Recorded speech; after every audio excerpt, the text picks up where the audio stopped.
SP. विद्यानिकेतन जैनापूर येथे भक्तिमय वातावरणात आषाढी वारकरी दिंडी सोहळा संपन्न।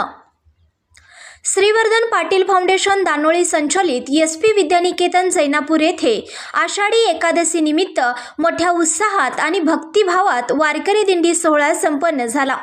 या दिंडी सोहळ्यात शाळेतील विद्यार्थी विद्यार्थिनीसह शिक्षक, पालक आणि ग्रामस्थ मोठ्या संख्येने सहभागी झाले होते। सर्वांनी पारंपरिक वारकरी वेश धारण केला होता। डोक्यावर टोपी, कपाळी गंध, गळ्यात तुळशीच्या माळा आणि हातात टाळ घेऊन जैनापूर गावातून दिंडी काढण्यात आली।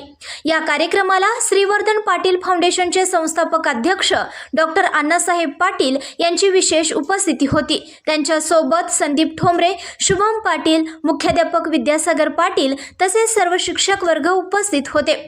दिंडीच्या प्रारंभी राजेंद्र शिंदे यांच्या हस्ते पालखी पूजन करण्यात आले। त्यानंतर विठ्ठल रुक्मिणीच्या प्रतिमेसमोर अभंग गायन आणि भजनाचा कार्यक्रम झाला। या प्रसंगी मुख्याध्यापक विद्यासागर पाटील म्हणाले की विद्यार्थ्यांमध्ये आपली संस्कृती, संत परंपरा आणि नैतिक मूल्ये रुजावीत यासाठी दरवर्षी आषाढी एकादशी साजरी केली जाते। यातून विद्यार्थ्यांमध्ये शिस्त, एकी आणि भक्तिभाव निर्माण होतो। डॉक्टर अण्णासाहेब पाटील यांनी विद्यार्थ्यांना मार्गदर्शन करताना संतांच्या शिकवणीचे महत्त्व सांगितले आणि सर्वांना आषाढी एकादशीच्या शुभेच्छा दिल्या। शेवटी आभार मानून कार्यक्रमाची सांगता करण्यात आली। संघर्ष या न्यूज चॅनलला लाईक करा, शेअर करा आणि सबस्क्राईब करा।